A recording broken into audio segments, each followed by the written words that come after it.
नमस्कार, स्वागत है आपका इंडिया न्यूज में। आपके साथ हूं मैं राजीव शर्मा। अहमदाबाद के साबरमती नदी में 23 साल की आयशा ने शादी के 3 साल बाद कूदकर जान दे दी। आयशा ने मरने से पहले जो वीडियो बनाया उसमें भले ही उसने किसी का नाम नहीं लिया, लेकिन किसी को अपनी मौत का जिम्मेदार नहीं बताया। लेकिन पुलिस ने जब जांच शुरू की, आयशा का गुनाहगार न सिर्फ पकड़ा गया बल्कि उसे 3 दिन की रिमांड पर भी भेज दिया गया। हम बात कर रहे हैं आयशा के पति आरिफ की, जिस पर आरोप है कि वो अपने परिवार वालों के साथ मिलकर आयशा और उसके परिवार पर पैसे मांगने का दबाव बनाता था। आयशा की कहानी जब दहेज से जुड़ी तो असदुद्दीन ओवैसी ने भी कड़ी प्रतिक्रिया दे डाली और दहेज को इस्लाम में गैर कानूनी बताया।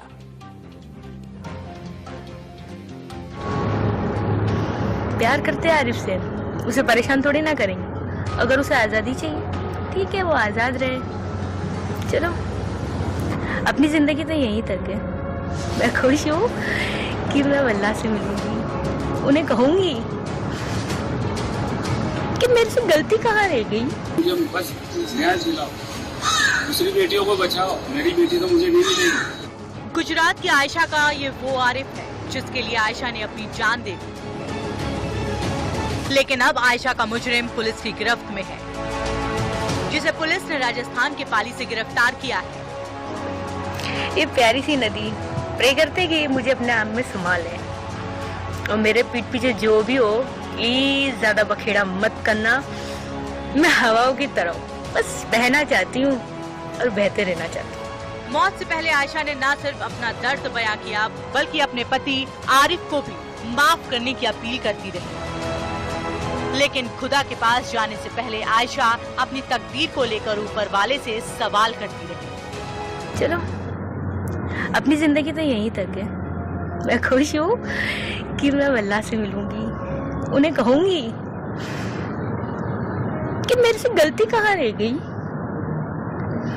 माँ बाप बहुत अच्छे मिले, दोस्त भी बहुत अच्छे मिले, बस शायद कहीं कमी रह गई मुझ में या शायद तकदीर में। आयशा जिस वक्त नदी में कूदकर अपनी जिंदगी खत्म कर रही थी, उसका हमसफर आरिफ आयशा की खुदकुशी से बेखबर दूर अपनी ही जिंदगी में बिजी था। आयशा की मौत से पहले का ये आखिरी वीडियो 25 फरवरी की शाम का है। इस वीडियो को बनाने के बाद सबसे पहले ये वीडियो आयशा ने आरिफ को ही भेजा था।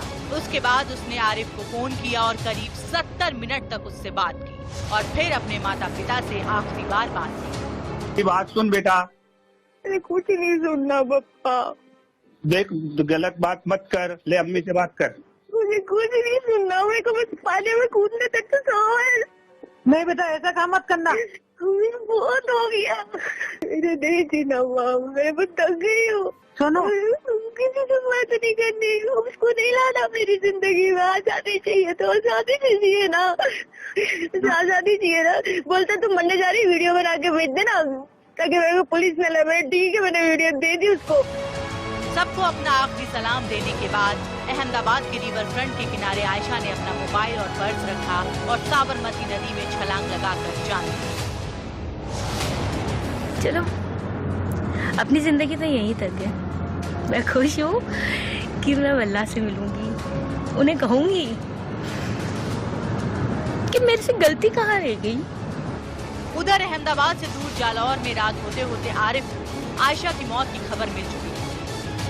जो आरिफ आयशा को मरने के लिए कहा करता था और मरने से पहले वीडियो बनाकर भेजने के लिए कहा करता था, अब वो ही आरिफ आयशा की मौत के बाद घबरा गया। लेकिन ये घबराहट बस कुछ ही देर की, क्योंकि जिस पति से आयशा बेइंतहा प्यार करती थी, वही आरिफ आयशा की मौत की खबर सुनने के बाद अहमदाबाद जाने के बजाय 26 फरवरी को सिरोही में अपने मामा के बेटे की शादी में शरीक हुआ। शादी में जब आयशा के बारे में बात होने लगी तो आरिफ को जेल जाने का डर सताने लगा, लिहाजा उसने वहां से निकलने और छुपने में अपनी सलामती समझी और जालौर से निकलकर छुपते छुपाते 1 मार्च को पाली पहुंचा। लेकिन पुलिस आरिफ के पीछे लगी थी। आरिफ की मोबाइल लोकेशन को ट्रेस करते हुए पुलिस उस तक पहुंच गई और उसे गिरफ्तार कर लिया। दरअसल आरिफ आयशा की बुआ का बेटा है और आयशा का ननिहाल भी जालौर में है। आयशा बचपन से ही जालौर जाया करती थी और यहीं इन दोनों की मुलाकात प्यार में बदल गई और साल 2018 में इनका निकाह हो गया। आयशा ने एमए किया था और वो आगे पढ़ना चाहती थी, लेकिन शादी के 3 महीने बाद आरिफ के घर वालों ने आयशा को दहेज के लिए तंग करना शुरू कर दिया। आयशा अपने दहेज लोभी ससुराल वालों से परेशान थी, जिसकी कीमत उसे जान देकर चुकानी पड़ी।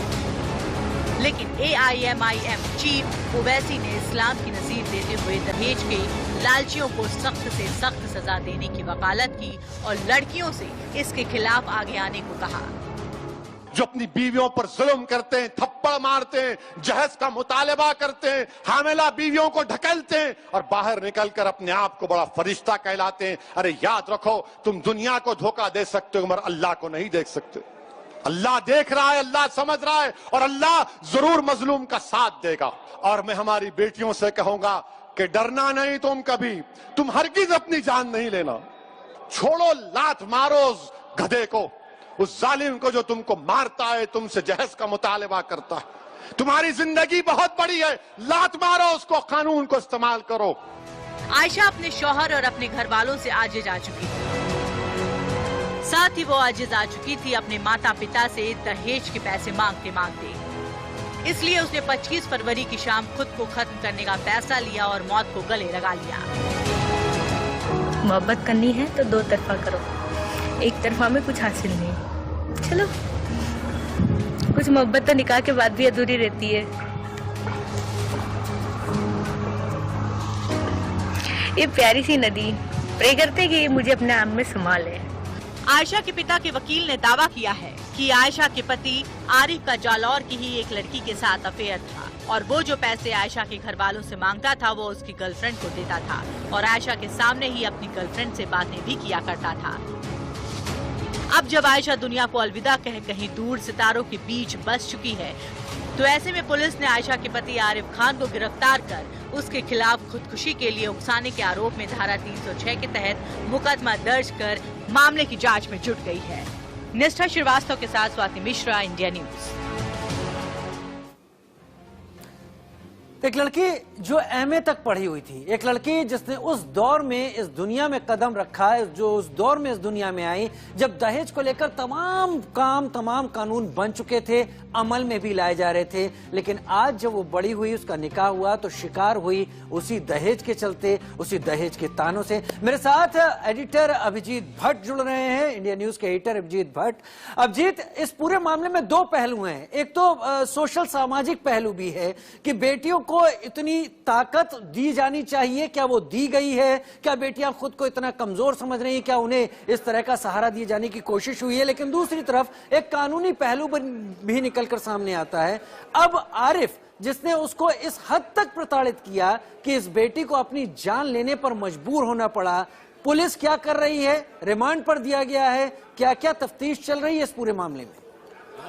बिल्कुल राजीव, मैं बता दूं तो जिस तरह से आयशा ने अपनी जान दे दी है और बहुत की छलांग लगा के रिवर फ्रंट में अपनी जान दे दी, तो उसके बाद पुलिस ने आरिफ को गिरफ्तार किया है पाली से सोमवार को रात को, और कल देर शाम को अहमदाबाद लाया गया था उसको साबरमती रिवर फ्रंट में। उसके खिलाफ में आयशा के पिताजी लियाकत अली ने जो कंप्लेंट दर्ज की थी, FIR फाइल की है, तो उसके आधार पर आज उसको कोर्ट में पेश किया गया, मेट्रोपॉलिटन कोर्ट में पेश किया गया और वहां पर पुलिस ने 3 दिन रिमांड की थी, तो जो कोर्ट ने मंजूर कर दी है और कोर्ट ने 3 दिन तक तो पुलिस रिमांड की, आरिफ को पुलिस रिमांड पे लेने की बात की है। लेकिन एक चौंकाने वाली बात यह है कि जब आरिफ को अहमदाबाद लाया गया और लॉकअप में रखा गया था, तो उस टाइम पे पुलिस की पूछताछ के दौरान, पुलिस के सूत्रों के हवाले से जो खबर आ रही है, तो उसमें पुलिस की पूछताछ के दौरान आयशा की मौत का कोई गम आरिफ को नहीं लग रहा था और उसके आंखों में भी कहीं पे आंसू नहीं दिख रहे थे। तो मतलब ये साफ दिखता है कि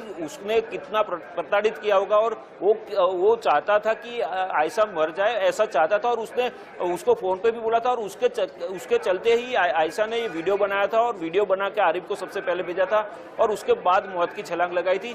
तो अब पुलिस इस दिशा में तफ्तीश कर रही है कि इसके पीछे, इसके साथ आरिफ के साथ उनके परिवार के कितने लोग शामिल थे और क्या किस तरह से दहेज के लिए उसको प्रताड़ित किया गया। तो इस नाते पे पुलिस पूछताछ करेगी और आगे की ही कार्रवाई करेगी। जी अभिजीत जी, जो तमाम वीडियो सामने आया, खासतौर पर आयशा को जिसने सुना उसका दिल पसीज गया कि वो अपनी मौत, अपने आखिरी पल में भी उसने मुस्कुराकर अपनी बातें कही। उसने अपने परिवार वालों के लिए भी ये तक बात कही कि कोई भी जिम्मेदार नहीं है।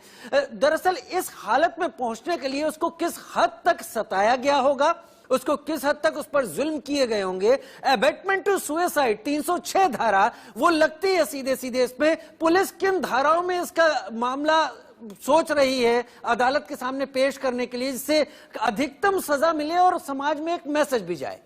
बिल्कुल, जिस तरह से राजीव, जिस तरह से ये आयशा को प्रताड़ित किया गया, दहेज को लेकर दहेज की डिमांड करी गई है और शादी के निकाह के दौरान भी उसको दहेज में पैसे दिए गए थे और जिस तरह से पैसे की डिमांड बढ़ती जा रही थी और हर बार पैसे मांगता था और उसके आयशा के पिताजी उसको दहेज में पैसे भी भेजते रहते थे और ताकि उनकी बेटी खुश रहे और सुखी रहे। लेकिन आरिफ का इतना डिमांड बढ़ गया था और आरिफ के परिवारजनों का भी डिमांड बढ़ गया था और उन लोगों ने इतना फिजिकली असॉल्ट भी किया है कि जब आयशा गर्भवती थी उस टाइम पे भी उसको बहुत मारा पीटा गया और उसके कारण वो स्ट्रेस में आ गई और उसको यहाँ अहमदाबाद लाया गया था और अहमदाबाद में भी जब आई उसके मैके आई थी तो उस टाइम पे भी आरिफ ने फोन करके उसको इतना मेंटली परेशान किया, मेंटली हैरेस किया था कि वो डिप्रेशन में आ गए और उसको हॉस्पिटलाइज करना पड़ा, जहां पर उसका बच्चा जो था वो गर्भ में ही मर गया और उसके कारण ये धारा भी लगाई जाएगी, दहेज के डिमांड की धारा लगाई गई है।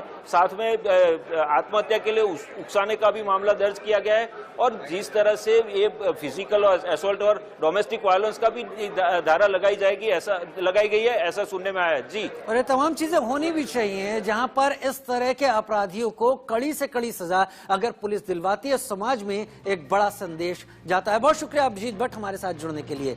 और अब खबर उत्तर प्रदेश के हाथरस से, जो कि एक बार फिर सुर्खियों में आ गया है क्योंकि यहाँ के नौजरपुर गांव में बेटी से छेड़छाड़ की शिकायत करने पर आरोपियों ने एक पिता को गोलियों से भून दिया। मारे गए शख्स ने 16 जुलाई 2018 को आरोपी गौरव के खिलाफ घर में घुसकर बेटी से छेड़खानी की रिपोर्ट दर्ज करवाई थी, जिस पर आरोपी 15 दिन जेल में भी बंद रहा था।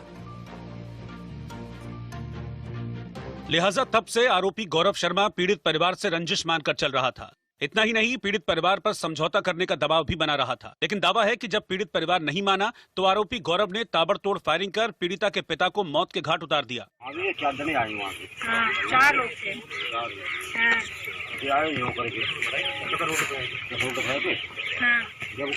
कहाँ से आ रहे थे? पैदल से।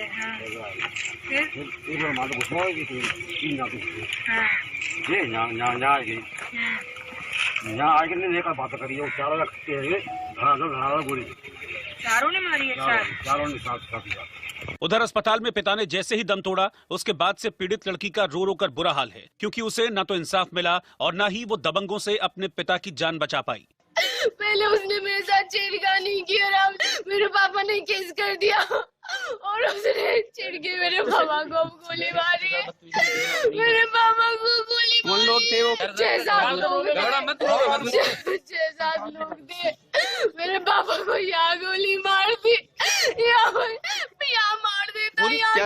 गोली मारी क्यों? जानकारी के मुताबिक सासनी थाना इलाके में रहने वाले परिवार ने गांव के ही गौरव शर्मा के खिलाफ 16 जुलाई 2018 को थाने में बेटी से छेड़छाड़ का मुकदमा दर्ज करवाया था। इस मामले में पुलिस ने गौरव शर्मा को गिरफ्तार कर जेल भेज दिया था, लेकिन गौरव शर्मा जमानत पर बाहर आ गया और पीड़ित परिवार पर दबाव बनाने लगा कि वो केस वापस ले लें। धमकी दे रहा था, वो बोल रहा था कि केस वापस ले लो वरना मैं मार दूंगा, ये कर दूंगा, वो कर दूंगा, धमकी देता था पहले। ये जो प्रोफाइल पे फेसबुक पे लगा हुआ है यही है? ये गौरव शर्मा है सर, ये आतंकवादी, एक नंबर का आतंकवादी है ये। इस बीच पुलिस ने सत्याकांड और पुराने छेड़छाड़ मामले की अच्छे से तफ्तीश कर आरोपियों को सख्त सजा दिलवाने की बात कही है। जो ये मुख्य आरोपी है गौरव शर्मा, उसकी पत्नी तथा उसकी मौसी गांव के ही एक छोटे से मंदिर में पूजा करने गए थे, जहां पर पहले से ही मृतक की दोनों बेटियां मौजूद थीं। इन महिलाओं के बीच में आपस में पुरानी रंजिश को लेकर कहासुनी और विवाद हुआ। उसके उपरांत एक तरफ से आरोपी गौरव शर्मा तथा दूसरी तरफ से मृतक मौके पर आ गए और फिर उनके बीच में हॉट टॉक हुई। इस हॉट टॉक के बाद आवेश में आकर गौरव शर्मा ने अपने परिवार के ही कुछ लड़कों को वहां मौके पे बुला लिया और मृतक पे फायर कर दिया। 4 नामजद आरोपियों के विरुद्ध सुसंगत धाराओं में अभियोग पंजीकृत किया गया है। शीघ्र इन्हें गिरफ्तार करके इन चारों अभियुक्तों के विरुद्ध सख्त से सख्त कानूनी कार्रवाई अमल में लाई जाएगी। और इस बीच हाथरस केस में सियासत भी तेज हो गई, क्योंकि दावा किया गया कि आरोपी समाजवादी पार्टी का नेता है और नेतागिरी में चूर गौरव शर्मा ने इतनी बड़ी घटना को अंजाम दे दिया। क्योंकि आरोपी गौरव शर्मा के फेसबुक प्रोफाइल पर कई ऐसी फोटो हैं जिनमें उसकी समाजवादी पार्टी के बड़े नेताओं के साथ तस्वीरें हैं। साथ ही लिखा है प्रदेश अध्यक्ष समाजवादी ब्राह्मण सभा। इतना ही नहीं, इलाके में उसकी दबंग छवि है और तमाम बड़े नेताओं के बीच उसका उठना बैठना भी है। पीड़िता ने भी दावा किया कि समाजवादी पार्टी से ताल्लुक रखने वाले गौरव शर्मा ने उसके पिता को मौत के घाट उतार दिया और अब उसे इंसाफ चाहिए। कि किसी भी पार्टी से संबंध रखता है? सपा। हाँ, मैंने पुलिस से मैंने फोन किया था कि धर्मेंद्र दीवान जी को फोन किया था तो उन्होंने बोला था कि आप 112 नंबर पे कॉल कर देना, तो हमारी गाड़ी से पहले वो गाड़ी पहुंच जाएगी वहां पे। उसके बाद तो फिर 3:30 बजे वो आ गया था। उधर आरोपी गौरव शर्मा का भले ही समाजवादी पार्टी से ताल्लुक हो, लेकिन योगी सरकार को कानून व्यवस्था पर घेरने के चक्कर में समाजवादी पार्टी के अध्यक्ष अखिलेश यादव ने आनन फानन में ट्वीट किया और पीड़िता के लिए इंसाफ की मांग कर डाली। हाथरस की बेटी के बाद अब हाथरस में एक और बेटी के साथ हुई छेड़खानी की शिकायत करने वाले पिता की सरेआम हत्या का दुर्दांत कांड हुआ है। भाजपा सरकार से हताश यूपी की नारियों ने अब तो इस सरकार से इंसाफ की मांग करना भी छोड़ दिया है। बहुत हुआ महिलाओं पर अत्याचार, अब की बार भाजपा बाहर। जहां बेटी चिल्ला चिल्ला के कह रही है कि कैसे उसके पिताजी की हत्या कर दी। क्या ये उत्तर प्रदेश है? क्या ये कल्पना कर सकते हैं जो राम राज्य लाने वाले लोग हैं उनके प्रदेश में ये घटना होगी? क्या उसके पिता की हत्या कर दी छेड़खानी को लेकर के? ये उत्तर प्रदेश नहीं। और कैसे उम्मीद करोगे आप किसी मुख्यमंत्री से न्याय की? क्योंकि मुख्यमंत्री पर भी सबसे ज्यादा गंभीर धाराएं थी। इतनी गंभीर धाराएं पूरे देश में किसी मुख्यमंत्री पर नहीं थी और वो धाराएं वापस ले ली। जो दूसरों को कहते हैं अपराधी हैं, दूसरों को गुंडा कहते हैं, दूसरों को न जाने किस भाषा से कहते हैं, लेकिन सोचिए इनकी सरकार में क्या हालत है। हालांकि आरोपी के समाजवादी पार्टी से संबंध होने पर बीजेपी ने उल्टे अखिलेश यादव पर सवाल दाग दिए।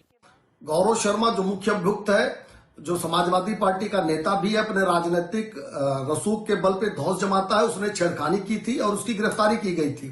छूटने के बाद उसका मुकदमा वापस हो जाए इसके लिए वो दबाव बना रहा था। उसी घटनाक्रम में ये दुर्भाग्यपूर्ण घटना घटी है और निश्चित रूप से योगी आदित्यनाथ की सरकार में आरोपी का रसूख चाहे जैसा हो और चाहे जिस दल से उसका संबंध हो, उसके ऊपर कार्रवाई सुनिश्चित की जाएगी। उस लड़की के पिता की हत्या इस समाजवादी नेता के द्वारा कर दी गई है। गौरव नाम का यह नेता है। निश्चित रूप से मुख्यमंत्री जी ने जिस प्रकार से सदन में कहा था कि लाल टोपी की जिस प्रकार से टोपी पहनकर का एक पहचान बन गई है कि गुंडा आ गया, गुंडा आ गया, आज ये सब चरित्रार्थ हो रहा है। समाजवादी पार्टी गुंडों की पार्टी है। निश्चित रूप से जिस प्रकार से गुंडागर्दी का अंजाम ये लोग देते हैं और जिस प्रकार से समाजवादी नेताओं का इन लोगों को संरक्षण मिलता है, इससे ये स्पष्ट होता है कि जो जितना बड़ा अपराधी वो उतना बड़ा समाजवादी। सियासी आरोप प्रत्यारोपों के बीच यूपी सरकार के मंत्री ब्रजेश पाठक पीड़िता को न्याय दिलाने के दावे करने में जुटे दिखे। मुझे लगता है कि हम लोग जो उत्तर प्रदेश की सरकार में है, ये एक सतत प्रक्रिया है। किसी को भी कानून से खिलवाड़ करने की छूट नहीं होना चाहिए। हाँ, यदि कोई राजनीतिक दृष्टि से किसी को परेशान किया जा रहा है, उसको न्याय नहीं मिल रहा, तो न्याय दिलाना हमारी सरकार का कर्तव्य है। आज भी मैंने इस सदन में कहा कि राजनीतिक दृष्टि से कोई व्यक्ति मुकदमे से पीड़ित है तो उसको हम वापस करेंगे। आज भी मैंने सदन में कहा। खैर, सियासत अपनी जगह है, लेकिन एक बात तो तय है कि यूपी की कानून व्यवस्था बेहद लचर है, क्योंकि खुलेआम फायरिंग कर किसी को मार डालने की हिम्मत अपराधियों को बेखौफ बनाती है। लिहाजा या तो ऐसे अपराधियों को सियासी संरक्षण है या फिर उन्हें जान जाने का डर नहीं है। लेकिन जब ये घटना हुई, वो बेटी अपने पिता के साथ थी और उस बेटी ने सब कुछ देखा और सब कुछ बताया। क्या कुछ उस वक्त घटा था, उस बेटी से बात की मेरे सहयोगी रोहित पुनेठा ने।